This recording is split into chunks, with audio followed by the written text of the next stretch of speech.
Peke ang balita ng kasal ng ex-girlfriend ko. Totoo ang bitag para ibalik ako sa bansa. Nang marinig ko ang balita ng kasal ng ex-girlfriend ko, muntik ko nang itaob ang mesa sa sobrang saya. Sa wakas, ang demonyong ito ay mang-aapi na ng iba. Nag-book ako ng tiket pauwi ng gabing iyon. Para akong may pakpak na gustong lumipad pauwi. Pero pagbaba ko ng eroplano, isinakay ako ng grupo ng mga nakaitim sa isang Rolls Royce. Hanggang sa makita ko ang babaeng nakaputing gown na nakangiti, saka ko lang naunawaan. Anong kasal, anong pag-aasawa? Iyo pala ay isang bitag para maakit ako pauwi. Isang maingat na inihanda para sa akin.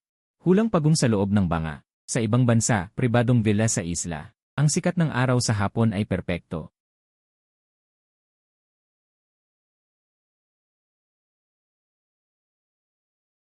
Isang salita, sarap. 3 taon na ang nakakaraan, ako, si Fang Yuan, nag-impake at tumakas mula sa bansa. Para lang makatakas sa isang babae. Isang babaeng nagngangalang Bai Ningbing. Siya ang aking ex-girlfriend. Isang babaeng napakaganda at napakaloko rin. Noong araw ng hiwalayan, sinulot niya ako sa loob ng kotse. Pula ang kanyang mga mata, pero ang boses niya ay malamig tulad ng yelo. Fang Yuan, kung maglakas loob kang umalis, babaliin ko ang iyong mga binti at ikukulong kita sa tabi ko. Magpakailanman. Naniniwala ako. Sobra akong naniniwala dahil nakita ko kung paano niya ginawa ang isang mayamang anak na nanligaw sa kanya, na pinilit sa pagkawasak ng pamilya, na lumuhod sa harap niya at humingi ng tawad. Natakot ako.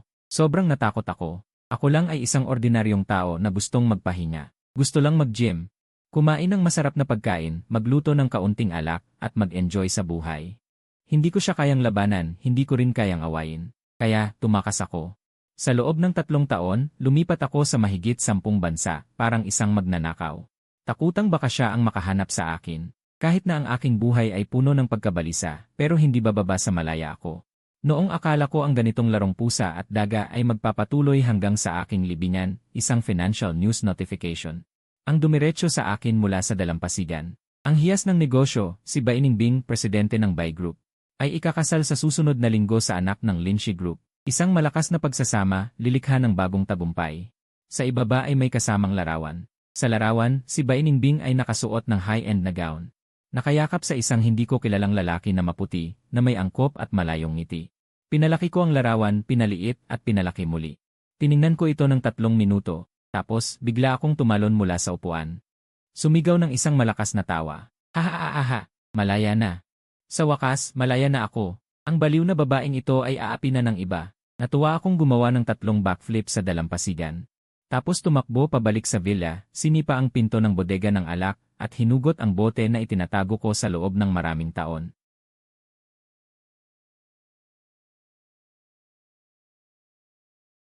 Sobrang sarap. Ang malaking bato na nasa puso ko sa loob ng 3 taon ay sa wakas natanggal. Bumalik sa bansa. Kailangan kong bumalik agad. Namimiss ko ang 8 pangunahing lutuin ng aking dakilang China. Namimiss ko ang street-side spicy hot pot at crayfish. Namimiss ko ang maliit na bakuran ko na ginagamit para sa paggawa ng alak. Itinapon ko agad ang bote.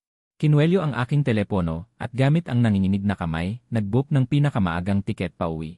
Parang pana na bumabalik sa puso. Iyon marahil ang nararamdaman ko sa oras na yon. 20 oras na bayahe. Hindi ako napagod sa paglipad, sa halip, sobra akong excited. Nang lumapag ang eroplano sa Capital International Airport. Nang bumukas ang pinto ng eroplano, huminga ako ng malalim ng pamilyar na hangin na may kaunting polusyon. Nakakamiss. Tinalagkad ko ang aking maleta, sumipol ng isang maliit na tono. At mabilis na naglakad palabas. Sa aking isip, nagsimula na akong magplano ng aking unang destinasyon para sa pahingang buhay sa bansa. Kumain ng tunay na Beijing lamb hotpot. Pero paglabas ko lang ng arrival hall, ay naguluhan sa aking nakita. Sa labasan, may 2 hanay ng mga tao na nakatayo ng makapal. Lahat ay nakaitim na suit, itim na salamin, puting guwantes. Bawat isa ay may taas na higit sa 1.85 metro, matipuno ang pangangatawan, at malamig ang ekspresyon. Parang mga gangster sa pelikula. Sa gitna, may 3 makintab na Rolls Royce. Phantom. Ganitong senaryo, may dumating ba na pinuno ng ibang bansa? Nag-isip ako sa aking sarili, at sinubukang lumiko sa paligid. Pero, nang gumalaw ako ng kaunti, ang pinuno ng grupo ng mga nakaitim, isang mukhang mayordomo, na nasa katanghalaing edad na lalaki, ay eksaktong humarap sa akin. Tinanggal niya ang kanyang salamin. At nagpakita ng mukha na pamilyar sa akin. Parang siyang driver ng tatay ni Bai Ningbing, si Tio Wang. Bahagyang yumuko si Tio Wang sa akin. Ang kanyang tono ay magalang pero may hindi mapag-aalinlangan ng kahulugan. Ginoong Fang, matagal na namin kayong hinihintay. Nanginig ang aking puso. Isang masamang kutob ang biglang bumalot sa aking buong katawan. Tio Wang, ano ba ang ginagawa ninyo? Tanong ko habang pinipilit kong maging kalmado, maliban kay Bai Ningbing. Sino pa ba? Hindi, Tio Wang. Nagkakamali kayo, isa lang akong dumaraan, sabi ko. Sabay hatak ng maleta, gusto kong sumiksik sa mga tao. Kailangan tumakbo, ito ay isang bitad. Sayang. Mabilis ako pero mas mabilis sila. Bago pa ako makatakbo ng 2 hakbang. 2 malalaking lalaki na nakaitim ang humawak sa magkabilang braso ko. Ang lakas, kung tawagin ay hawak, pero para talagang bakal na pangipit. Ginoong Fang, huwag po sana ninyo kaming pahirapan. Ang boses ni Tio Wang ay magalang pa rin. Ang mga pasahero sa paligid ay nagsimulang tumingin ng may pagtataka, may ilan pang ang naglabas ng cellphone. Tiningnan ko ang eksena, alam kong hindi ako makakatakas ngayon. Huminga ako ng malalim. Sumuko na ako sa pakikipaglaban, pilit na umiti na mas malala pa sa pag-iyak. Sige, sasama ako sa inyo. Pero Tio Wang, pwede bang sabihin nyo, hindi ba ikakasal na ang binibini ninyo?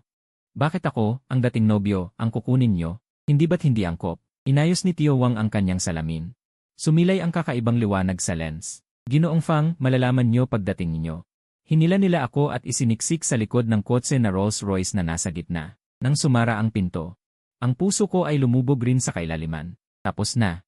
Barbecue na. Ang babaeng baliw na ito, hindi nga ako basta-basta pakakawalan. Maayos na umalis ang convoy mula sa airport, sumali sa trapiko. Nakaupo ako sa malambot na leather seat.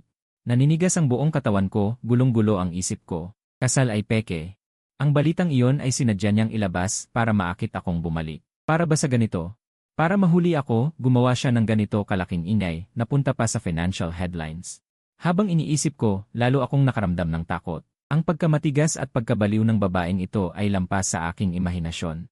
Hindi patungo sa lungsod ang sasakyan, kundi pumasok sa isang pribadong kalsada patungo sa suburb. Ang tanawin sa daan ay palalong gumaganda, pero palalong nagiging liblib. Sa wakas, huminto ang konvoy sa harap ng isang maringal na gate ng mansyon. Dahan-dahang bumukas ang bakal na pinto na may ukit.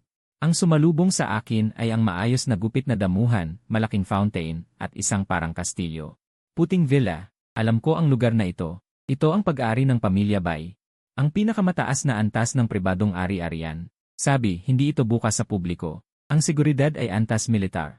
Bakit niya ako dinala dito? Para itago ako sa loob ng bahay. Inanyayahan ako ni Tio Wang na bumaba ng sasakyan, dinala ako sa loob ng villa. Ang loob ng villa. Labis na karangyaan.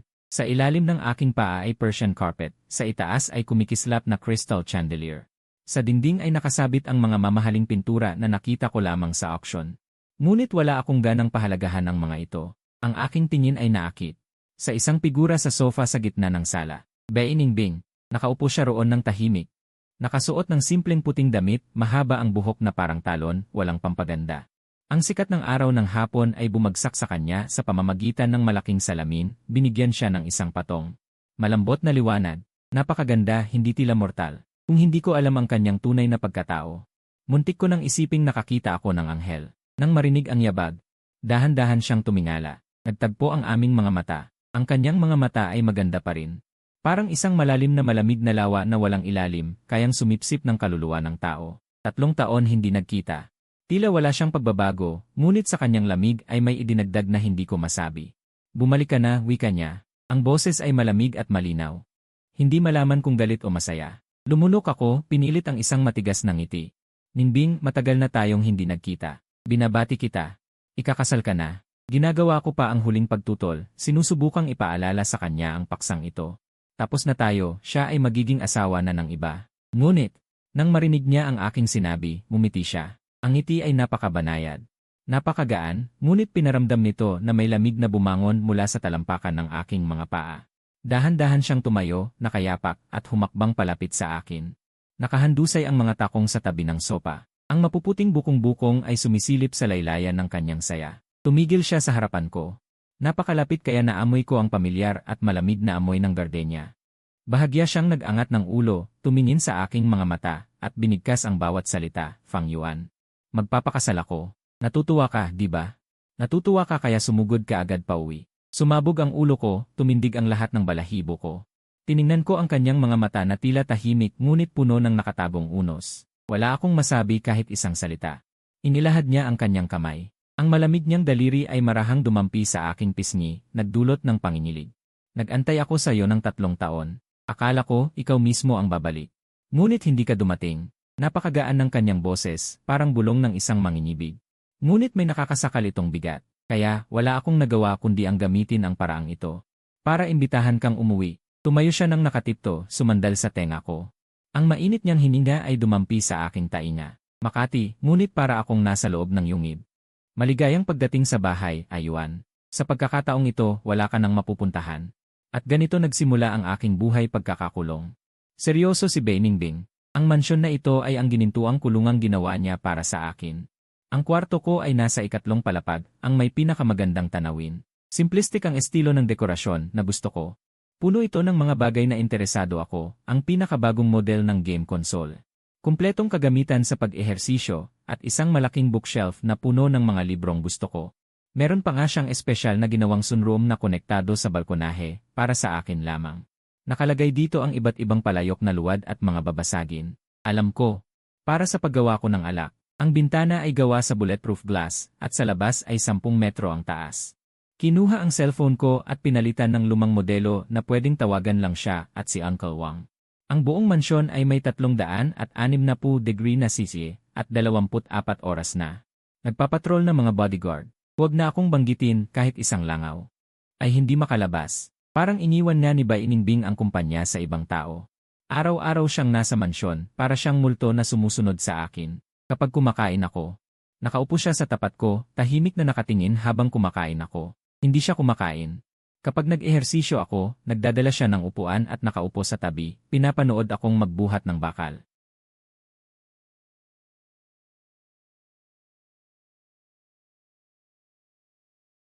Ang pakiramdam na 24 oras na binabantayan ay mas masakit pa sa kamatayan. Beiningbing, ano ba talaga ang gusto mo? Sa wakas ay sumabog ako, nang muli siyang tumingin sa akin na parang isang surveillance camera. Habang nagbabasa ako, tumingin siya mula sa likod ng libro. Ang kanyang mga mata ay inosente at nalilito. Wala naman akong gustong gawin, sabi niya. Gusto lang kitang samahan. Ito ba ang tawag mo sa pagsama? Ito ay kulungan. Hinagis ko ng mariin ang librong hawak ko. Sa sahig, kailangan ko ng kalayaan. Kailangan ko ng espasyo. Naiintindihan mo ba? Tumingin siya sa librong nakalatag sa sahig, na may baluktot na pahina. Natahimik siya. Matagal na katahimikan. Akala ko, mababaliw na naman siya. Ngunit yumuko lang siya. Paano napunta ang usapan dito? Nitong mga nakaraang araw, siya mismo ang nagluto ng lahat ng pagkain ko. Sa totoo lang, hindi masarap, masyadong maalat o napagkamalan niyang toyo ang suka. Kahapon ang manok na may kola. Seryoso akong nagdududa na isang buong bote ng kola.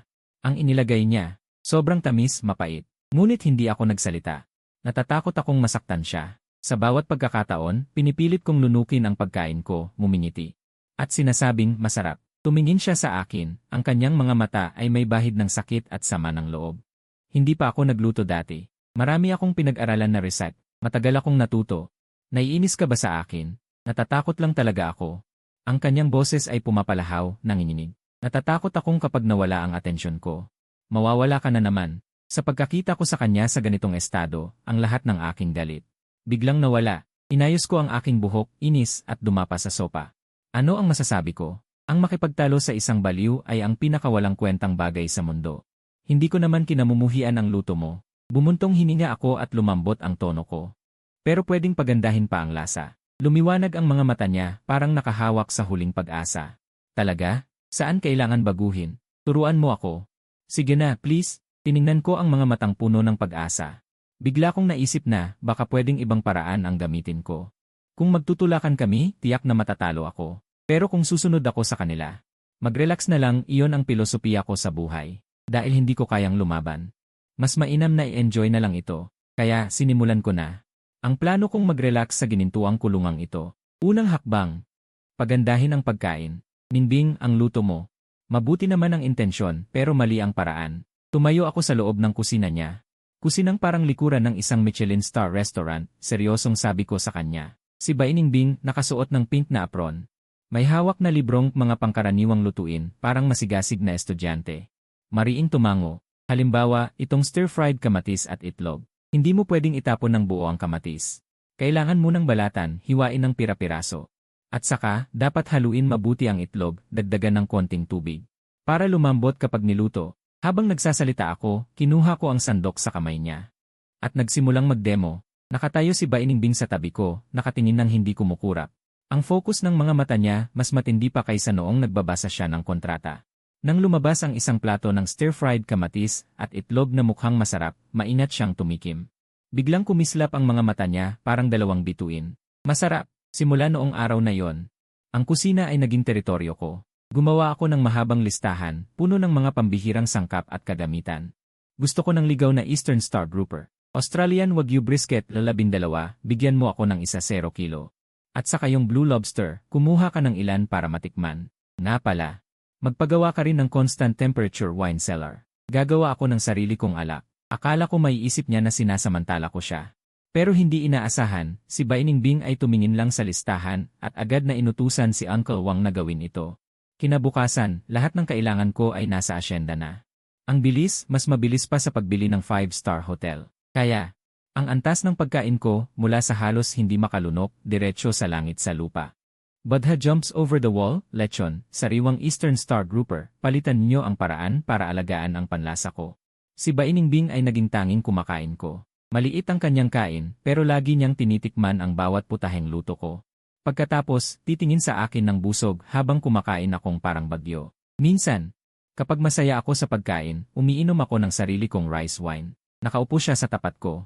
Isa kamay ang sumasalo sa pisngi, tahimik na nakatingin sa akin, ang mga matang parang may luhang umaagos. Sa sandaling iyon, nagkakaroon pa nga ako ng ilusyon na, parang kami ay isang ordinaryong mag-asawa na nakatira sa kabundukan, namumuhay ng payapang buhay na malayo sa mundo. Pero ang ilusyong ito ay mabilis na nasisira ng katotohanan. Halimbawa, noong humiling akong maglakad-lakad sa lawa sa labas ng asyenda, ngumingiti siya at pumapayad. At saka, sa likod ko, may 4 na bodyguard na sumusunod, hindi masyadong malapit, hindi masyadong malayo.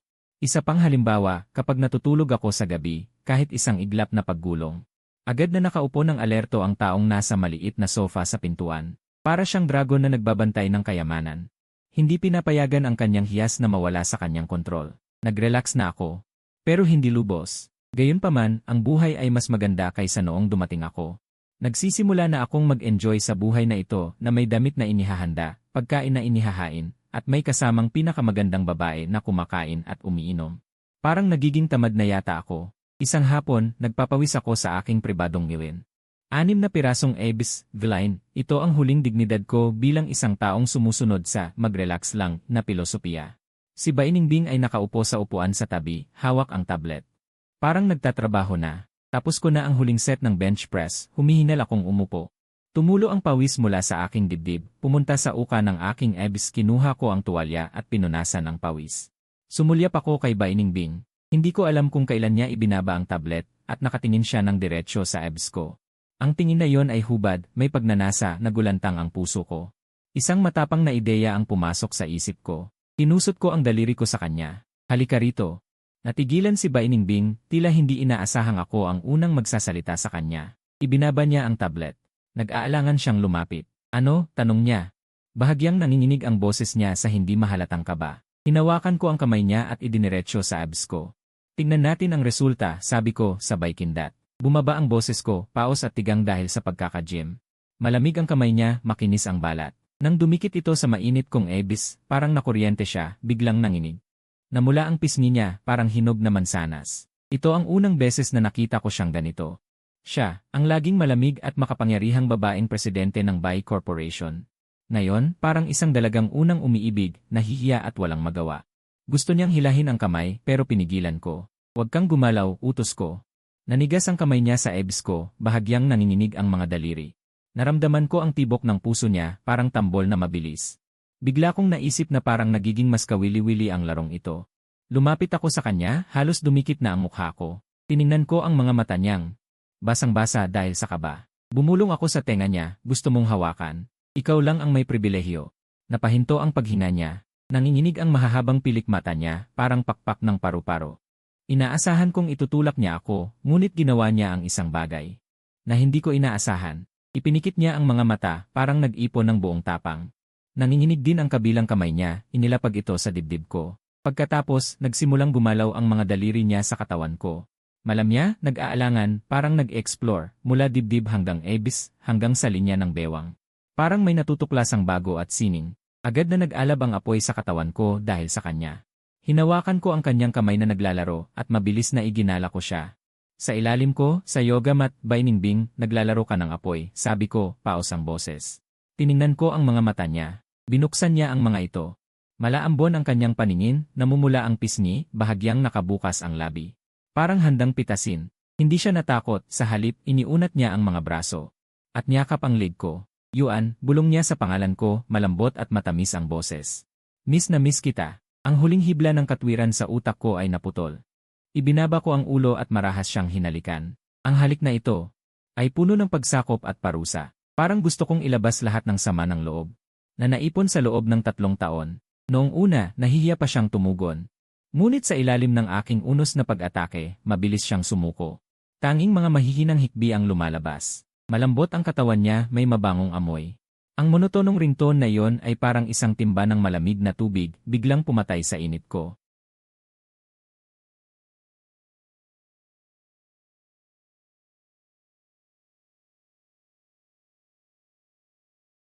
Tumigil ako, hingal na hingal. Itinulak ko ang sarili ko palayo kay Bai Ningbing.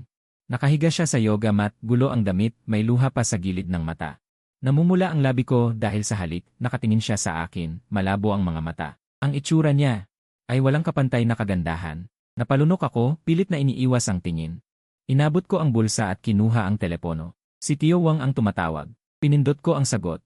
Ano yon? Sir, dumating si Ilin, sabi niya may napakahalagang bagay siyang kailangang sabihin sa inyo. Si Ilin? Lin Chuan. Kumunot ang noo ko. Si Lin Chuan ang kanang kamay ko. At ang tunay na tagapamahala ng aking malawak na imperyo. 3 taon akong nawala. Siya ang humawak ng lahat. Sininyasan ko siya na huwag akong kontakin nang wala akong utos. Lalo na't ilantad ang kinaroroonan ko. Bigla siyang dumating ngayon. Ibig sabihin may malaking problema. Papasukin siya, utos ko sa malalim na boses. Pagkatapos ng tawag, tiningnan ko si Bai Ningbing na nakahiga pa rin. Inayos na niya ang damit. At nakaupo na. Pero ang pamumula sa mukha niya ay hindi pa nawawala. Sino iyon? Tanong niya. Pagkatapos kong ibaba ang tawag, tumingin ako kay Bai Ningbing na nakahandusay pa sa sahig, naayos na niya ang kanyang mga damit. Umupo siya, pero ang pamumula sa kanyang mukha ay hindi pa rin nawawala. Sino iyon? Tinanong niya, medyo namamaos pa ang boses, isang matandang kaibigan 252 malabo kong sinabi. Hindi nagtagal, pinapasok ni Tio Wang ang isang 253 lalaking nakasuot ng custom suit. May gintong salamin sa mata, mukhang edukado 254 na pumasok, si Lin Chuan nga. Nang makita ako ni Lin Chuan, 255 natigilan muna siya, pagkatapos ay napunta ang tingin niya sa nasa likuran ko, si Bai Ningbing. 256 agad na naging matalim ang kanyang mga mata, pero mabilis niyang itinago ang emosyon, yumuko ng bahagya sa akin. 257 boss. Ang tawag na boss na ito, naging dahilan para kay Bai Ningbing sa tabi 258 na lumiit ang kanyang mga pupil. Ang tingin niya sa akin ay puno ng pagkagulat at pagsisiyasat. 259 sa puso ko, naisip ko na mali ito. Lagi akong nagpapakita bilang ordinaryong tao, na galing sa pamilyang naghihirap at gusto lang magpahinga 260 sa harap ni Bai Ningbing. Ito rin ang isa sa mga dahilan kung bakit kami naghiwalay noon. Iniisip niya na wala akong ambisyon, 261 hindi karapat-dapat sa kanya. Ngayon, ang tawag na boss ni Lin Chuan ay direktang nabunyag ang tunay kong pagkatao. 262 lumabas ka muna, sabi ko kay Bai Ningbing. Tinignan ako ni Bai Ningbing ng malalim, 263 tapos tiningnan si Lin Chuan, walang sinabi, at lumabas. 264 pero hindi siya lumayo, nakatayo lang sa pintuan ng Ilin, alam ko 265 na nakikinig siya. Sabihin mo, anong problema? 266, bakit ka nagmamadaling pumunta rito para mamatay? Mahina kong tanong kay Lin Chuan. Seryoso ang mukha ni Lin Chuan, 267 at inabot sa akin ang isang tablet. Boss, tingnan mo na lang po. 268 kinuha ko ang tablet. Sa screen ay isang komplikadong report sa negosyo, 269 na ang titulo ay tungkol sa planong hostile takeover laban sa Bai Corporation.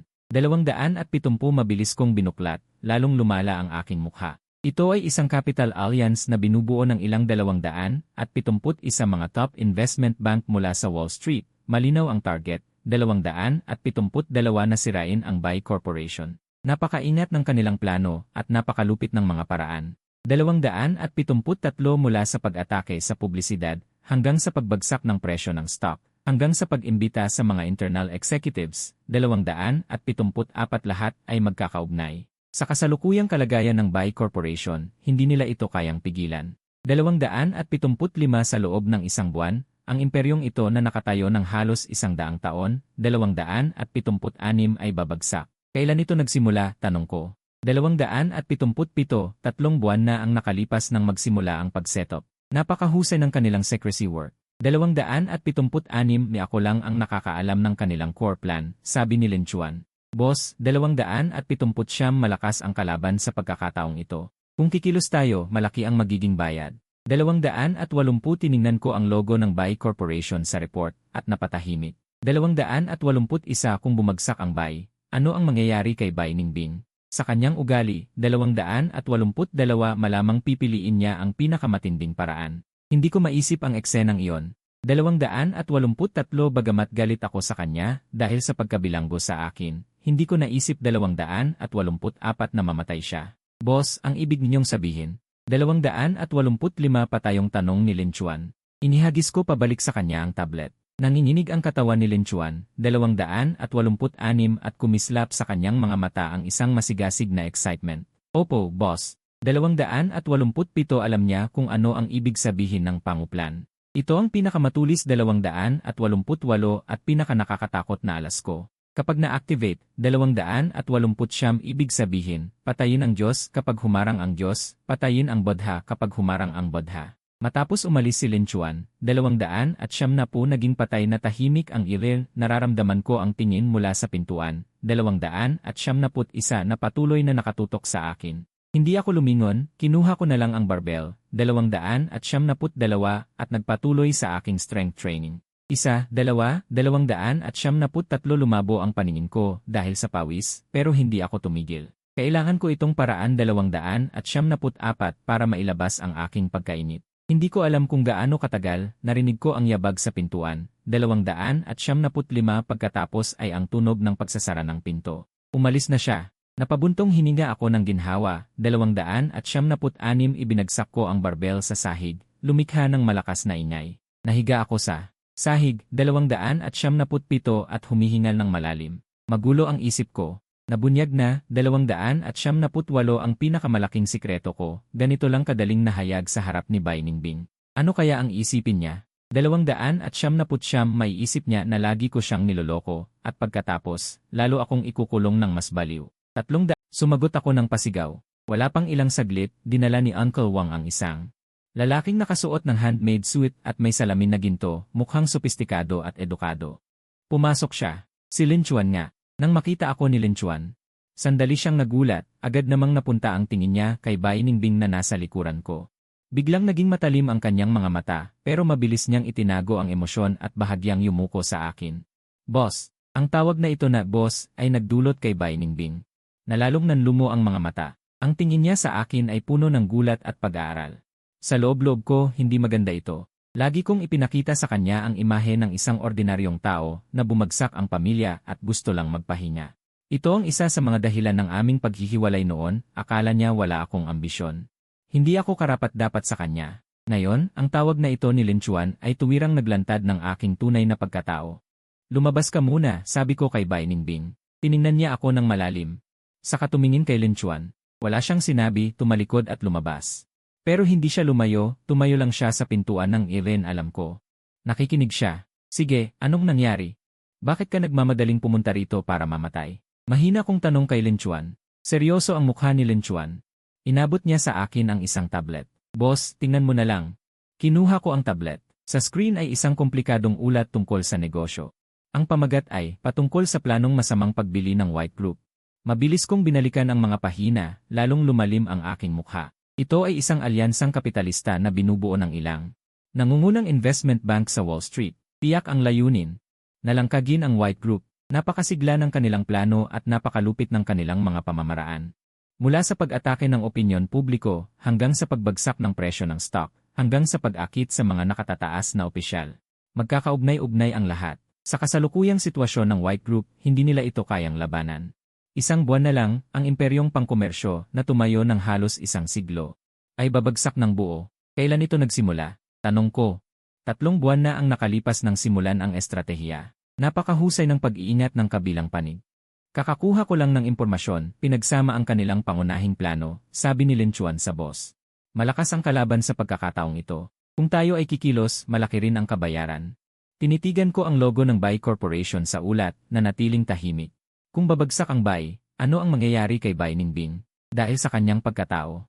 Baka piliin niya ang pinakamatinding paraan. Hindi ko maisip ang eksenang iyon. Kahit galit ako sa kanya sa pagkakulong sa akin, hindi ko naisip.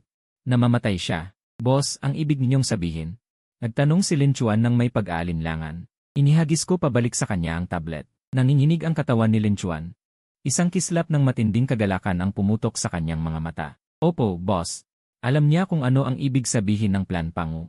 Iyon ang pinakamatalas at pinakanakakatakot kong alas. Kapag na-activate na, ibig sabihin, papatayin ang Diyos kung hahadlang, papatayin ang Bodha kasaasalubong. Pagkatapos umalis ni Lin Chuan, bumagsak ang katahimikan sa Yewil, nararamdaman ko ang tingin mula sa pintuan.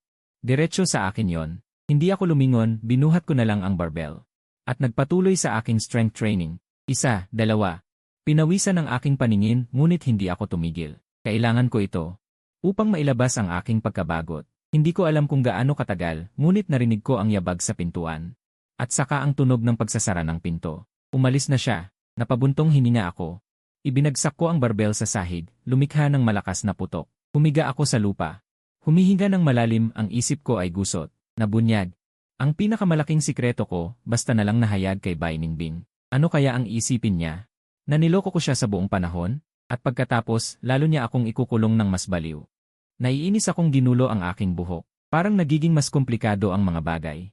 Sa susunod na 2 araw, naging kakaiba si Bai Ningbing. Hindi na siya tulad ng dati.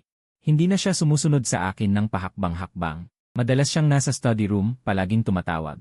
Nagkakaroon ng video conference. Kapag napadaan ako, naririnig ko ang malamig niyang tono. Nagbibigay ng mga utos. Araw-araw lumalala ang kanyang kutis at dumidilim ang ilalim ng kanyang mga mata. Alam ko, nakatanggap na siya ng balita. Ang krisis ng Bai Corporation. Sumabog na. Hindi siya lumapit sa akin, hindi niya ako tinanong tungkol kay Lin Chuan. Parang hindi nangyari ang usapan sa Yewin noong araw na yon. Gusto niyang solohin. Ang lahat ng ito, ang babaeng ito, mapagmataas hanggang sa punto ng pagiging matigas ang ulo. Hindi ko rin siya ginambala. Nag-exercise pa rin ako araw-araw, nagluluto. Gumagawa ng alak, nabubuhay sa aking tahimik na buhay. Pero, sa aking lumang telepono, paminsan-minsan ay may natatanggap akong naka-encrypt na mensahe mula kay Lin Chuan. Unang araw, inilunsad ang pangu. Unang alon ng pondo, nagsimulang gumalaw ang target na stock price ng kumpanya. Unang araw, binaligtad ang opinyon ng publiko, ang sexual na iskandalo. Nang isang high-ranking executive ng kumpanya ay lumabas, bumagsak ang stock price. Ikalawang araw, 2 investment bank, Ye at C, ay nagkaroon ng malaking pagkalugi. Sabay na inatak ng hacker, nag-collapse ang trading system. Ikalawang araw, nagkaroon ng alitan ang Target Alliance, naghihinalaan ang isa't isa. Ang aming pondo ay tahimik na lumamon ng halos 30% ng kanilang market share. Lahat ay nasa ilalim ng aking kontrol. Ikatlong gabi, nagluto ako ng masaganang hapunan. Nang lumabas si Bai Ningbing mula sa study room, halos manghina na siya. Maputla ang kanyang mukha na parang papel, tuyo ang kanyang mga labi, at bahagyang nanginginig ang kanyang paglalakad. Sa 3 araw na ito, malamang hindi siya masyadong nakatulog. Nakita niya ang maraming putahe. Nagulat siya saglit, pagkatapos ay tahimik na umupo sa hapag. Inabutan ko siya ng isang mangkok. Niluto ko ang aking sabaw ng itim na manok. Uminom ka, sabi ko. Hindi siya nagsalita, kinuha lang ang kutsara at uminom ng paunti-unti. Habang umiinom, biglang pumatak ang kanyang luha. 1, 2, pumatak sa loob ng mangkok. Nag-splash ng maliliit na tilamsik. Hindi siya umiiyak ng malakas, tahimik lang siyang umiiyak. Nanginginig ang kanyang mga balikat, parang isang bata na sobrang naapi pero matigas ang ulo na ayaw sumuko. May parte ng puso ko ang biglang lumambot. Kumuha ako ng tissue. Inabot ko sa kanya. Hindi niya kinuha, tumingin lang siya sa akin. Gamit ang pulang-pula niyang mga mata. Fang Yuan, sa tingin mo ba? Wala akong silbi. Ang boses niya ay paos na paos. Hindi. Sa totoo lang, sa ganitong klaseng pagkubkob, makatiis ng 3 araw. Nakalampas na siya sa inaasahan ng mundong ito. Sa totoo lang, gusto kong magpahinga. Gusto kong mabuhay ng normal na buhay. Ang pera at kapangyarihan para sa akin. Numero lang pabigat. Kaya, tumakas ka. Natahimik siya. Matagal. Umiti siya ng mapait. Sa wakas, ako pala ang pinakanakakatawang tao. Akala ko kapag ikinulong kita, magiging akin ka na. Pero hindi ko man lang alam kung sino ka talaga. Sa sandaling iyon, tumunog ang kanyang telepono. Tiningnan niya ang caller G, ang kanyang assistant. Sumagot siya. Sa kabilang linya, narinig ang boses ng assistant na puno ng excitement. Bai Zong, napakagandang balita. Ang mga investment bank na umaatake sa atin, kakabangkarote lang, kakabangkarote. Ang kanilang pondo ay biglang nagkolapse sa isang gabi, at maraming iligal na operasyon ang nahuli. Ngayon ay magulo na ang Wall Street. Si Bai Ningbing ay may hawak na telepono, na tulala ang buong katawan. Dahan-dahan siyang tumingala, gamit ang isang napakakomplikadong tingin. Tumingin sa akin. Nagulat, nagduda. Hindi makapaniwala, at isang bagay na kahit siya mismo ay hindi napansin. Hinahangaan ako. Sa kanyang titig, dahan-dahan akong kumuha ng isang subo ng ulam. Inilagay ko ito sa aking bibig, tila walang anumang bigat, itinatago ang aking mga nagawa at reputasyon. Pagkatapos ng gabing iyon, ang kapaligiran sa pagitan namin ni Bai Ningbing ay naging medyo maselan. Hindi na niya ako tinuring na isang bilanggo na nangangailangan ng 24 oras na bantay, kahit na ang seguridad ng mansyon ay mahigpit pa rin. Ngunit malinaw kong naramdaman ang kalayaan. Maaari akong malayang maglakad sa loob ng mansyon, at kahit pumunta sa tabi ng lawa upang mangisda. At wala nang 4 na itim na bodyguard na sumusunod sa akin. Ang tingin niya sa akin ay nagbago na rin, hindi na puro pagmamayari at pagkahumaling. Sa halip, may idinagdag na bahid ng paggalang, pag-usisa, at bahid ng pag-asa na parang isang maliit na babae. Sasamahan pa rin niya akong kumain araw-araw, pero hindi na siya tahimik na nanonood, kusang siyang nakikipag-usap tungkol sa mga bagay sa kumpanya. Siyempre, siya ang nagsasalita, at ako ang nakikinig. Minsan ay nagbibigay ako ng ilang mungkahi, at ang aking walang kabuluhang salita ay kadalasang nagpapaliwanag sa kanyang isipan. Nalulutas ang problemang bumabagabag sa kanya sa loob ng ilang araw. Kaya, ang tingin niya sa akin ay lalong puno ng paghanga. Sa araw na ito, uminom siya ng kaunting alak na gawa sa bulaklak ng peach na aking ginawa. Namumula ang kanyang mga pisngi, malabo ang mga mata. Ayuan, nakahiga siya sa mesa. Napalingon siya sa akin. Anong klaseng tao ka ba talaga? Ako lang ito. Binuhusan ko siya ng isa pang baso. Isang ordinaryong tao na mahilig sa masarap na pagkain at alak. Hindi. Siya ay bumulong, hindi ka ordinaryo. Bigla siyang tumayo at lumapit sa akin. Ang amoy ng alak na may halong kanyang natatanging pabango ay dumating sa akin. Ayuan, pasensya na. Tumingin siya sa aking mga mata at seryosong sinabi, noon, ako ang may kasalanan. Namumula muli ang kanyang mga mata. Hindi kita dapat pinilit, hindi dapat ikinulong. Natatakot lang ako. Natatakot akong mawala ka muli sa harap ko tulad noong pagkakataong iyon. Aling pagkakataon? Naramdaman ko ang isang kibot sa aking puso at nagtanong ako. Mukhang napagtanto niyang nagsalita siya ng labis. Umiiwas ang kanyang titig. Wala, Ningbing. Sabihin mo sa akin, hinawakan ko ang kanyang mga balikat at pinilit siyang tumingin sa akin. Ano ba talaga ang nangyari? Kinagat niya ang kanyang labi, ang luha ay umiikot sa kanyang mga mata. Ayaw niyang sabihin. Alam ko, sa likod nito, may isang lihim na hindi ko alam. Isang lihim na nagpabago ng kanyang pagkatao, naging sobrang obsessive at baliw. Hindi ko na siya pinilit. Ibinaba ko ang tawag sa kanya at sa halip ay tinawagan si Lin Chuan. Tulungan mo akong mag-imbestiga ng isang bagay. Alamin kung ano talaga ang nangyari 3 taon na ang nakakaraan bago ako umalis ng bansa. Lahat ng detalye gusto kong malaman. Ang kahusayan ni Lin Chuan ay kasing taas ng dati. Kinabukasan, isang naka-encrypt na file ay naipadala sa aking lumang telepono. Isinara ko ang aking sarili sa silid at binuksan ang file. Ang nilalaman ay tumama sa akin na parang kidlat. Ang file ay detalyadong nagtala ng isang kidnapping na nangyari 4 na taon na ang nakakaraan. Ang mga biktima ay ako at si Bai Ningbing. Iyon ay sa gabi ng aming unang anibersaryo ng relasyon. Pumunta kami upang manood ng isang open-air concert. Sa daan pa uwi, inatake kami ng isang grupo ng mga hindi kilalang tao. Ang kanilang target ay tila si Bai Ningbing. Upang protektahan siya, nakipaglaban ako sa grupo at nasaksak ng 3 beses. Ang isa sa mga saksak ay ilang sentimetro lamang mula sa puso. Nawalan ako ng malay. Mamaya, dumating ang mga bodyguard ng Bai family sa tamang oras, kaya kami naligtas. Nakahiga ako sa iig ng kalahating buwan bago ako nakaligtas. Ngunit dahil sa malakas na tama sa ulo. Pagkagising ko, nawala ang lahat ng alaala tungkol sa gabing iyon. Ang aking pamilya at ang Bai family. Upang protektahan ako at upang hindi ako mabuhay sa puot, nagkaisa sila upang isara ang lahat ng impormasyon. Sinabi nila sa akin na naaksidente lang ako sa sasakyan. At si Bai Ningbing ay personal na nasaksihan ang buong proseso ng pagbagsak ko sa kanyang mga braso, duguan at walang hininga. Ang matinding takot at kawalan ng pag-asa ay tuluyang sumira sa kanya. Simula noon, nagbago siya. Naging sensitibo, naghihinala. Obsessive, baliw na gustong kontrolin ang lahat, lalo na ako. Sa palagay niya, kung mahigpit niya akong hahawakan, saka lamang ako magiging ligtas. Ang pag-alis ko sa bansa ay hindi dahil gusto kong tumakas. Ang aking mga magulang, upang paghiwalayin kami ni Bai Ningbing, sa pilitan nila akong pinadala. Sa palagay nila, kung maghihiwalay lang tayo, unti-unting babalik sa normal si Bai Ningbing. Pero minamaliit nila ang kanyang pagmamatigas. Tinitigan ko ang mga litrato sa dokumento, ako, nakahiga sa hospital bed, puno ng tubo ang katawan. Si Bai Ningbing ay nakaupo sa tabi ng higaan, namumula ang mga mata, payat at haggard. Pakiramdam ko, may hindi nakikitang kamay na mahigpit na pumipiga sa puso ko. Sobrang sakit, hindi ako makahinga. Kaya ganito pala. Kaya pala ako ang nasa dilim. Akala ko siya ang nabaliw. Pero hindi ko alam na dahil sa akin siya nabaliw. Pinatay ko ang phone, sumugod sa labas ng kwarto, at hinanap siya na parang baliw sa buong mansyon. Sa wakas, natagpuan ko siya sa greenhouse sa tabi ng lawa. Nakaupo siya sa lupa, clumsy na pinuputol ang mga sanga ng isang rosas. Nang marinig ang yabag ko, lingon siya, at nang makita ang mapupulang mata ko, napatigil siya. Ayuan, anong nangyari sa'yo? Hindi ako nagsalita. Lumapit lang ako, hinila siya pataas mula sa lupa, at mahigpit. Mahigpit na niyakap siya, gamit ang buong lakas ko. Pasensya na, paulit-ulit kong bulong sa kanyang tainga. Binubuo ang tatlong salitang ito. Ningbing, pasensya na. Pasensya na. Nakalimutan ko. Pasensya na. Na pinag-isa kitang natakot ng ganoon katagal. Inilibing niya ang mukha sa dibdib ko. Ang sigaw na pinigil niya sa loob ng 4 na taon ay sumabog sa sandaling iyon. Buwisit ka. Alam mo ba kung gaano ako natakot? Gabi-gabi akong nananaginip ng masama.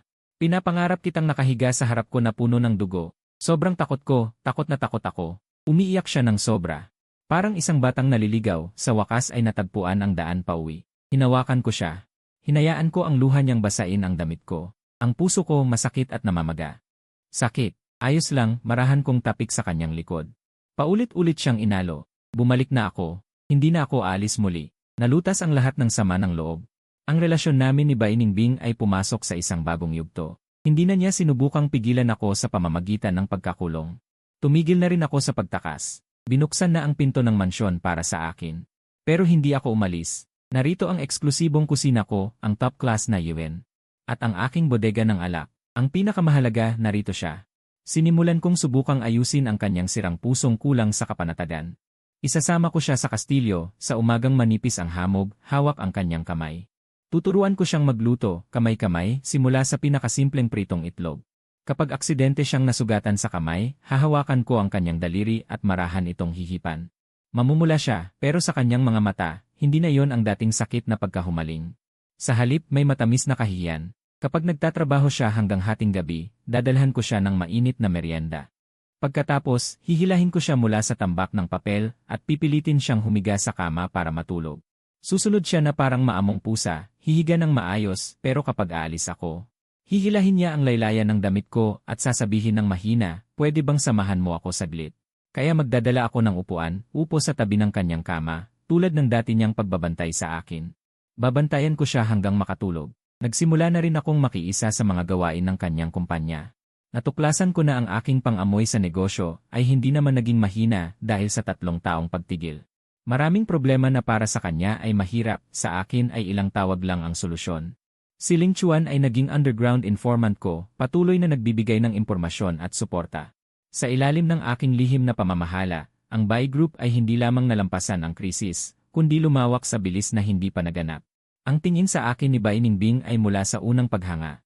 Naging ganap na tiwala at sandigan. Hindi na siya ang dating mataas na babaeng presidente ng kumpanya sa harap ko. Siya ay nagpapakute, nagpapasutil, at nagsiselos kapag tumingin ako ng sobra. Sa babaeng artista sari, ang kanyang maasim na selos na hindi masabi, at nagtatampo ng sarili, ang itsura niya ay napaka-cute kaya ako'y nangingilo. Alam ko, ang aking munting baliw ay unti-unting nagagamot ko. Ikakaarawan niya. Wala akong inihandang mamahaling regalo. Inarkila ko lang ang buong amusement park. Para sa kanya lang ito binuksan. Sumama ako sa kanya sa carousel at naglaro ng bumper cars. Noong siya ay laging sumasablay sa shooting game, hinawakan ko ang kanyang kamay mula sa likuran at tinulungan siyang tamaan ang lahat ng lobo. Nanalo kami ng pinakamalaking teddy bear. Yumakap siya sa bear na mas mataas pa sa kanya at mumiti na parang bata. Sa gabi, nang umakyat ang Ferris wheel sa pinakamataas na punto, ang tanawin ng buong lungsod. Sa ilalim ng aming mga paa ay kumikislap at makulay. Tiningnan ko ang kanyang profile na lalong naging kaakit-akit sa liwanag ng neon. Biglang may kumislap sa aking puso. Ningbing, Elngan. Lumingon siya. Mula sa aking bulsa, kumuha ako ng isang velvet box. Binuksan ko. Sa loob ay hindi singsing na brilyante, kundi isang peres ng mga simpleng singsing na nakalock sa fingerprint. Mga simpleng singsing, pakasalan mo ako, sabi ko. Walang engranding proposal, walang pagluhod sa isang tuhod. Tanging kami lamang. Sa gitna ng lungsod at ng mga bituin sa langit sa kanyang mga mata. Biglang napuno ng luha. Ngunit sa pagkakataong ito, hindi takot. Hindi kalungkutan, kundi kagalakan. Masigla siyang tumango. Sa boses na may iyak, isinuot ko ang singsing sa kanya. Isinuot din niya sa akin. Sa pinakamataas na punto ng Ferris wheel, nagpalitan kami ng isang halik na mas matamis pa sa liwanag ng bituin. Ang aming kasal ay isinagawa ng pribado. Hindi nag-imbita ng anumang media, tanging malalapit na kamag-anak at kaibigan ng dalawang panig. Ang kasal ay ginanap sa damuhan ng aming estate. Noong araw na yon, tama lang ang sikat ng araw, hindi mainit ang hangin. Ako ay nakasuot ng puting suit, nakatayo sa ilalim ng bulaklak na arko, nakatingin sa aking nobya. Nakasuot ng purong puting wedding gown, hinawakan ng kanyang ama, hakbang-hakbang. Palapit sa akin. Ang kanyang mukha ay may ngiti na hindi ko pa nakikita dati. Isang masaya at mahiyain na ngiti. Napakaganda na parang may isang palo na lumaktaw ang tibok ng puso ko. Noong ibinigay ng kanyang ama ang kanyang kamay sa aking mga kamay, mahigpit ko itong hinawakan. Hindi na kailanman bibitawan. Ang buhay pagkatapos ng kasal ay payak. Ngunit puno ng tamis. Si Baining Bing ay ganap na naging isang taong nagpapasa ng lahat ng trabaho. Ibinigay sa akin ang lahat ng bagay sa kumpanya. Ang pinakamalaking kasiyahan niya araw-araw ay mag-eksperimento sa mga putahe at magluto ng masasarap para sa akin. Kahit na karamihan ng oras ay sira ito at kailangan kong ayusin. Ngunit ang makita siya sa kusina. Nakasuot ng apron, abalang-abala, palagi kong naiisip. Ito ang pinakamasayang usok ng mortal na mundo na aking naiisip. Ang aking planong mag-relax ay sa wakas ay naisakatuparan ng perpekto. Gumigising ng natural araw-araw, may magandang asawa sa aking bisig. May masarap na pagkain. Ang mga bagay sa kumpanya ay pinangangasiwaan ni Lin Chuan at maraming masisipag na subordinates ng maayos. Kailangan ko lang paminsan-minsang tumingin sa mga report. Sundin ang pangkalahatang direksyon. Ang buhay ay napakasarap. Minsan, inaasar ko rin siya. Asawa. Paano kung isang araw gusto ko uling tumakas? Ang kamay niya na nagmamasahe sa aking balikat ay huminto sandali pagkatapos. Tumingin sa akin ng mahinahon. Tumakas ka hanggang sa dulo ng mundo. May paraan ako para hulihin ka. Pagkatapos, lumapit siya sa aking tainga. Bahagyang kinagat ang aking earlobe, boses na malambot at maganda. Ikulong kita sa kama. Para hindi ka makabangon sa loob ng 3 araw at gabi. Nanginig ako, agad akong sumuko. Hindi na. Mahal kong asawa, mali ako. Saka siya bumuntong hininga ng may kasiyahan at nagpatuloy sa pagmamasahe ng aking balikat. Sumandal ako sa sopa. Tinatangkilik ang serbisyo ng aking asawa, nakatingin sa maliwanag na sikat ng araw sa labas ng bintana, hindi mapigilan ang pag-angat ng aking labi. Noong dati, akala ko ang pagtaka sa kanya ay kalayaan. Ngayon ko lang nauunawaan na ang mapabilanggo sa kanya ay ang pinakamatamis na kaligayahan sa mundong ito.